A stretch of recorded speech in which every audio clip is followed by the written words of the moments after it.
Welcome to Across Africa, our weekly roundup of stories from across the continent. I'm Georgia Calvin-Smith, and coming up, a complicated legacy. Kenya went into mourning after the death of its longest-serving president. Daniel Arap Moi led for over 2 decades and passed away aged 95 on Tuesday.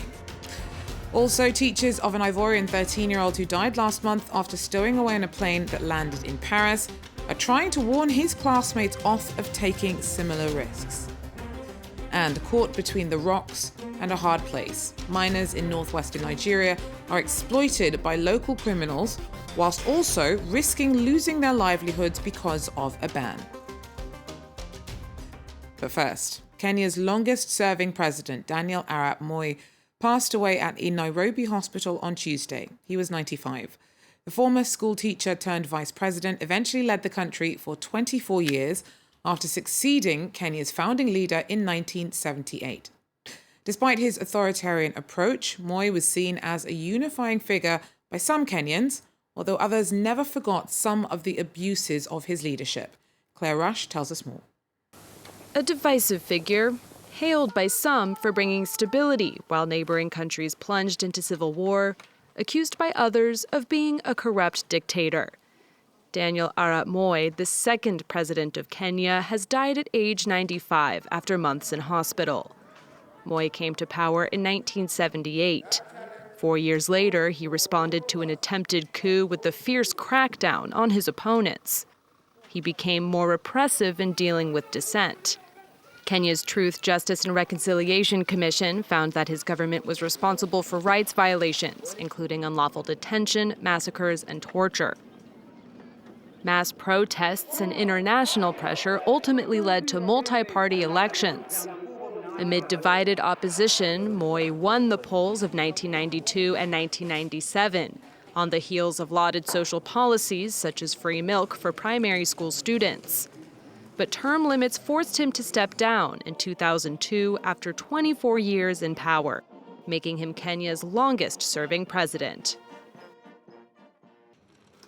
At a funeral home in the capital, Nairobi, relatives and officials gathered Tuesday to pay respect. We have lost a respected leader, somebody who served this country with a lot of dedication, somebody who rose to the highest office from very humble beginnings. Not all Kenyans, however, are mourning Moi's passing. Moi died, and it's a happy day in our country because Moi was a murderer. Moi was a bad man. People were tortured, people were killed. There's nothing good to say about Moi. A period of national mourning has been declared until a state funeral is held. The school of the Ivorian child who died last month after he stowed away on a plane to Paris is trying to put his classmates off of risking similarly dangerous adventures. Our team in Abidjan sent us this report.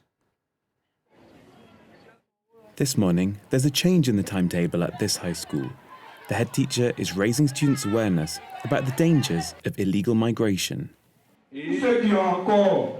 Anyone who's still thinking about attempting this kind of adventure, it will lead them to death, despair, and what they're looking for out there is already available to them here. You can stay here and succeed in life. Harsh words, motivated by the grief of having recently lost a pupil. 14-year-old Laurent Barthélemy died in the undercarriage of a plane that landed in Paris last month. The young stowaway had hoped to make it to Europe. Laurent's head teacher has invited former migrants to come and share their experiences in the hopes of putting others off. Senia Kwangba spent time in Libyan prisons where he was humiliated, tortured, and starved. For boys, it's better at least, because if a pretty girl goes off, well, they're going to take you into prostitution and lock you up once you're there. Like many who dream of becoming footballers, he took great risks on his clandestine path to Europe. I spent 4 days out on the Mediterranean Sea. There were 150 of us, and only 6 of us survived. I'm the only Ivorian still alive, thank God. The students are shocked, and the takeaway of the dangers seem to have hit home. We leave behind all our relatives, brothers and sisters, to go and suffer in Europe.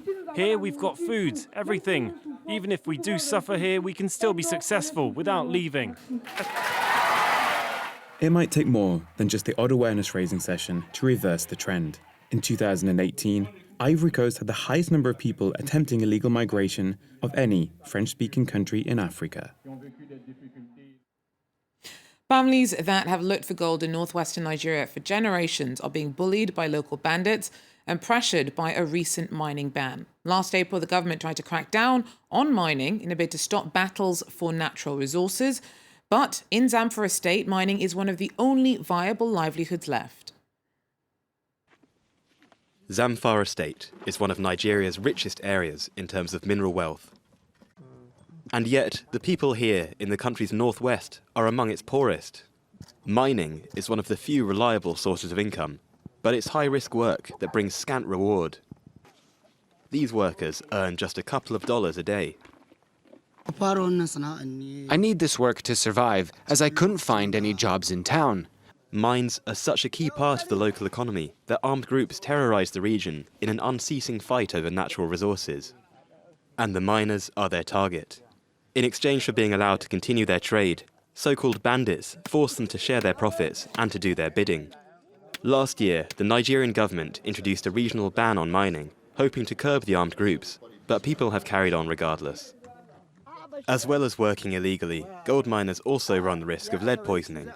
This toxic metal is abundant in the earth of Zamfara. Its vapors escape into the air during mining, often near residential areas. Each week, this clinic treats children suffering from its effects. In some patients, the levels of lead in the blood are 250 times higher than the limit tolerated by many doctors. The way to address this once and for all is to ensure, again, that exposure is completely curtailed. No residential activity when it comes to mineral processing, and that all the miners that are mining should practice good hygiene, occupational hygiene, and industrial hygiene, and better mining practices. In the past decade, more than 500 children have died from lead poisoning. Though officially banned, mining looks set to remain a vital part of this region's economy. And much more remains to be done to regulate safety standards in the industry and to end the ongoing conflict surrounding access to the mines. Vets and animal rights activists in Tunisia are joining forces to try and get more authorities to stop shooting stray dogs. Critics say the practice is cruel and ineffective. Our team sent us this report. A warning, though, some viewers may find some of the images at the top of the report disturbing. Police firing on dogs in Tunis. Locals complain that the animals are a nuisance and risk spreading diseases like rabies. Some municipalities kill hundreds of dogs in routine cullings every year. Noël runs an animal rights group.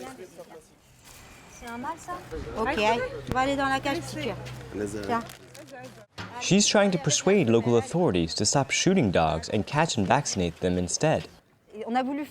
We wanted to do something to let people know that when these dogs are sterilised and returned to where they were first captured, the councils, police and residents should know that the animals aren't a risk to the population and that it's not worth coming to kill them afterwards. Culling is still the norm in Tunisia, and we know now that it's not a solution.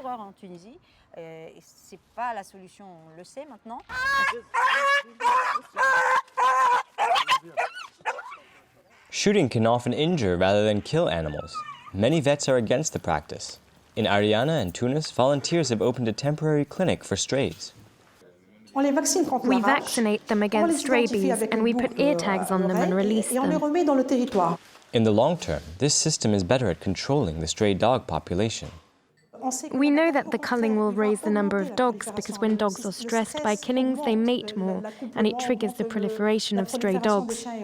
Most Tunisian dog shelters are currently almost full. Rather than building more, some activists want to focus on getting more vaccinated dogs adopted. Now that we've saved a lot of dogs but are struggling to find them homes, our shelter is full.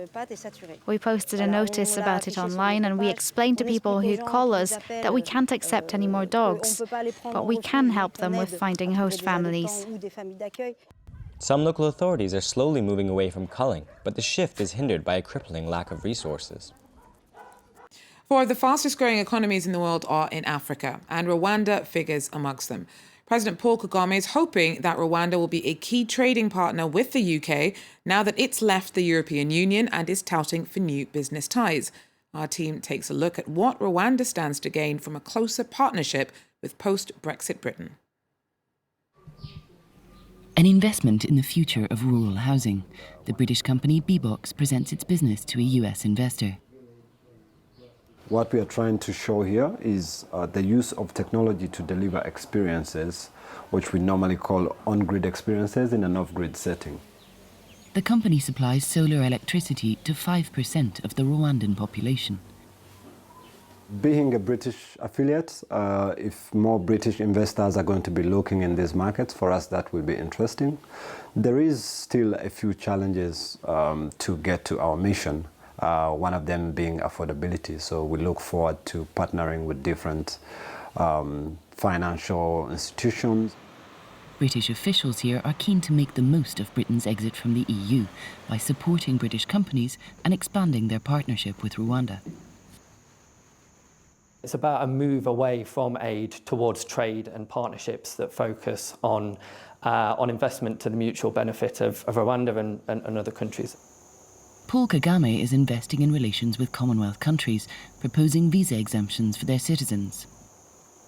The Commonwealth Heads of Government meeting, which will be hosted here in Kigali in June of this year.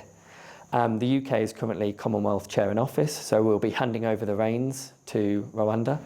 During the recent inaugural UK-Africa summit, the first Rwandan franc bond was issued at the London Stock Exchange in another move to facilitate foreign investment. We really expect that it will help Rwanda to position itself more efficiently in international markets. And we hope that it will help to strengthen investor sentiments in Rwanda currency-denominated financial instruments.